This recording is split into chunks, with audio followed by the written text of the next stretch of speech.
வணக்கம், welcome to ராஜா மாவும். இன்னைக்கு என்ன ரெசிபி நம்ம பார்க்க போகிறோம் அப்படின்னா, ஒரு ஸ்வீட் தான் நம்ம பண்ண போகிறோம்.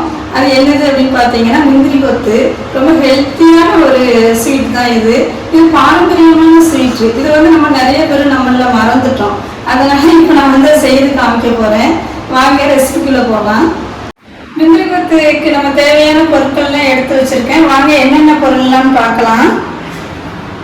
பாசி பயிறு எடுத்திருக்கேன் 1/2 கிலோ, புழுங்கல் அரிசி 100 கிராம் எடுத்திருக்கேன், கருப்பட்டி 1/2 கிலோ எடுத்திருக்கேன், பச்சரிசி மாவு 1 கப் எடுத்திருக்கேன், அப்புறம் துருவின தேங்காய் 1 மூடி, எள்ளு, ஏலக்காய்.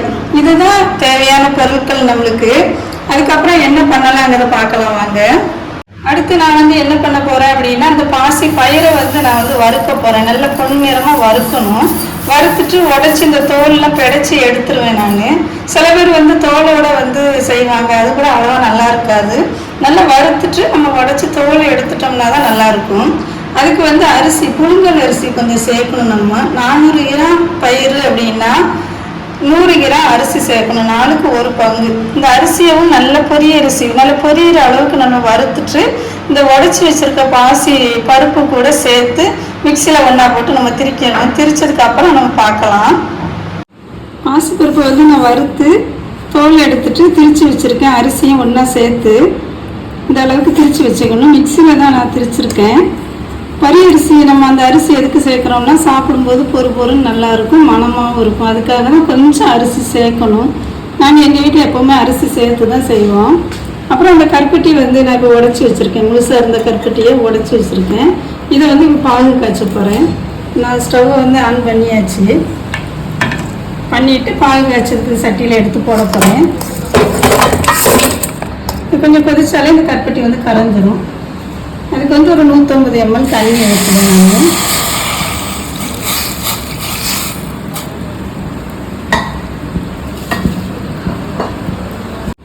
அடுத்து நான் என்ன பண்ண போகிறேன் அப்படின்னா, அந்த பாகு அங்கே கொதிச்சுக்கிட்டு இருக்கு. அது ரெடி ஆகிற டயத்தில், ரெடி ஆகிறதுக்குள்ளே நான் தேங்காய் துருவி வச்சுருக்கோம்ல, அதை வறுத்து எடுத்துக்க போகிறேன்.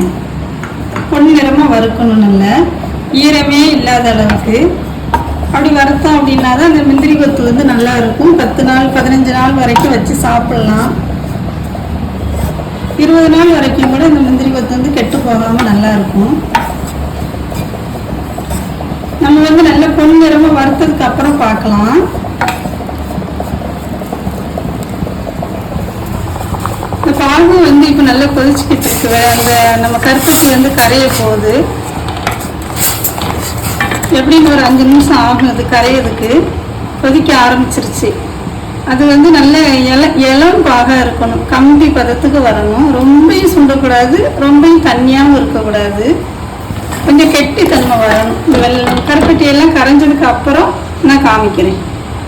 தேங்காய் இப்போ நம்மளுக்கு நல்லா வறுபட்டுருச்சு. அதனால ஈரம் எல்லாமே நல்ல ட்ரை ஆயிடுச்சு. இந்த அளவுக்கு வறுத்தா போதும். இப்படி வறுத்தோம்னா தான் வாசமாகவும் இருக்கும். அந்த முந்திரி கொத்து கெட்டு போகாமலும் இருக்கும். இது நான் எடுத்து இப்போ மாவுக்குள்ள கலந்துக்கிறேன்.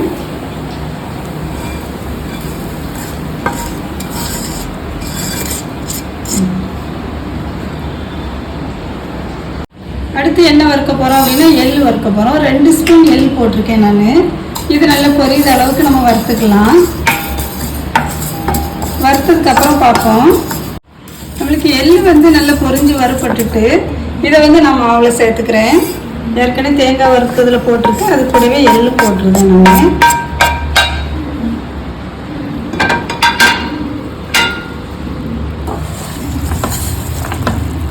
பாகு இப்போ கொதிச்சு நம்மளுக்கு கரெக்டான பக்குவத்துக்கு வந்துருச்சு. இந்த மாதிரி கொஞ்சம் பிசு பிசுப்பு பதமாக இருந்தாலே போதும். இதுக்கு நான் ஆஃப் பண்ணிடுறேன். ஆஃப் பண்ணியாச்சு. திரிச்சு வச்சிருக்க மாவில் தேங்காய் வறுத்து போட்டாச்சு, எள்ளு வறுத்து போட்டிருக்கேன் நான். அதை எல்லா பக்கம் ஒன்று போல் மேட்ச் ஆகக்கூடிய அளவுக்கு நான் நல்லா மிக்ஸ் பண்ண போகிறேன்.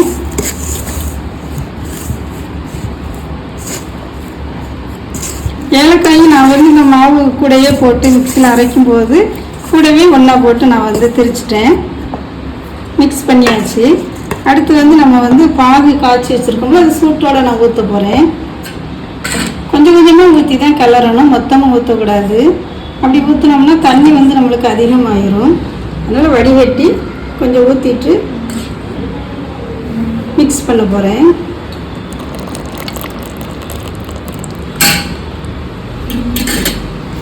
கொஞ்சம் கொஞ்சமாக மிக்ஸ் பண்ணி உருண்டை பிடிக்கிற பதத்துக்கு நம்ம வந்ததுக்கப்புறம் பார்ப்போம். இந்த அளவுக்கு கொஞ்சம் கொஞ்சமாக ஊற்றி நம்ம மிக்ஸ் பண்ணணும்.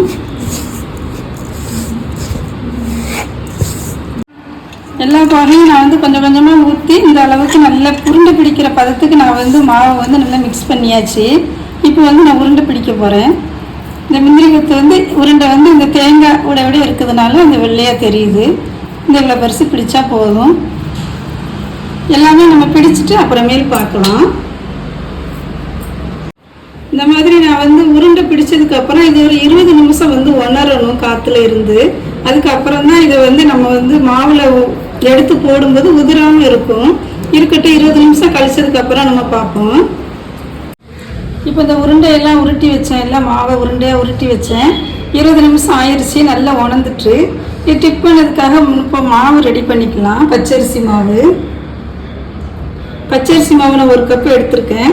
அதுக்கு தேவையான தண்ணி ஊற்ற போகிறேன். இப்போ நான் அந்த மாவுக்கு கொஞ்சம் உப்பு, 1/4 ஸ்பூன் போதும் உப்பு. அதை வந்து நம்ம விஸ்க் வச்சு நல்லா கலக்கிக்கலாம்.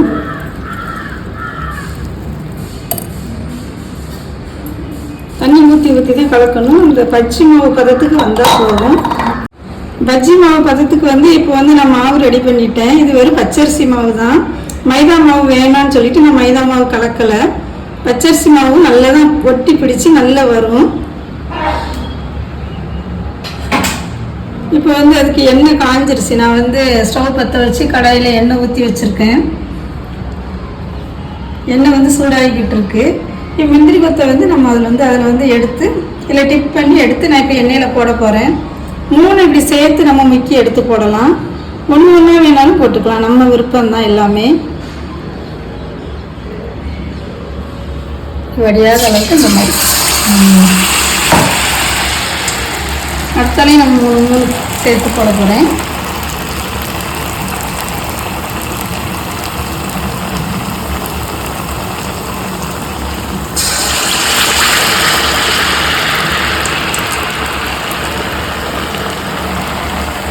ஒன்றாவும் போட்டுக்கலாம். நான் அப்படியே போட்டு காமிக்கிறேன். இப்போ இப்படியும் போட்டு காமிக்கிறேன்.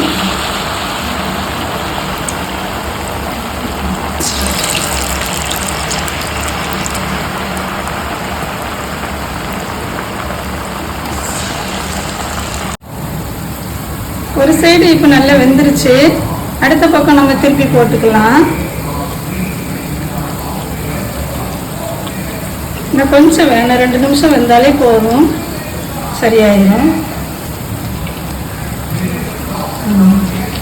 பார்க்கவே அழகாக இருக்குது, நல்ல மணமாகவும் இருக்குது. பாருங்கள் முந்திரி கொத்து எவ்வளோ சூப்பராக வந்திருக்குன்னு. நான் மஞ்சள் பொடி போட மாட்டேன், அது ஒயிட்டாக தான் இருப்பேன் எங்கள் வீட்டில். இப்படி செஞ்சு பாருங்கள், நல்லாயிருக்கும்.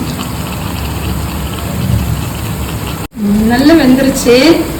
இந்த ஸ்டேஜில் நம்ம எடுத்துடலாம். எடுத்து உருண்டுட்டு போகுது. இந்த 3 சேர்த்து போட்டோம்னா அது அழகாக இருக்குது. தான் முந்திரி கொத்துன்னு இருக்கு நேம்.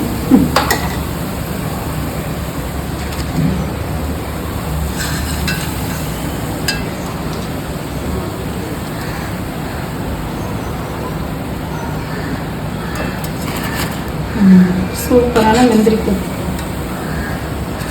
நான் எல்லாத்தையும் சுட்டுட்டு பார்க்கலாம். அடுத்து நம்மளோட முந்திரி கொத்து ரெடி ஆயிடுச்சு.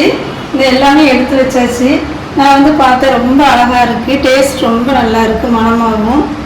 இந்த மாதிரி இந்த லீவு டயத்தில் பிள்ளைங்க வீட்டில் இருக்கும்போது நீங்கள் வந்து இந்த முந்திரி கொத்து செய்து கொடுங்க. பிள்ளைங்களாம் நல்லா விரும்பி சாப்பிடுவாங்க. டெய்லி ஒன்று சாப்பிட்டாலும் போதும். இது ஹெல்த்தியான ஸ்நாக்ஸ். இது இந்த மாதிரி நீங்களும் செய்யுங்க. மைதா மாவு சேர்க்காம தான் வெறும் பச்சரிசி மாவில் தான் அதை வந்து போட்டு எடுத்து சுட்டிருக்கேன் நான். இது செய்து பார்த்துட்டு நீங்கள் நல்லா இருந்துச்சு அப்படின்னா கமெண்ட்ஸில் சொல்லுங்கள். ராஜாம்மா ஹோம் சேனலுக்கு சப்ஸ்கிரைப் பண்ணுங்கள், ஷேர் பண்ணுங்கள், லைக் பண்ணுங்கள். இன்னொரு வீடியோவில் நான் சந்திக்கிறேன். தேங்க்யூ.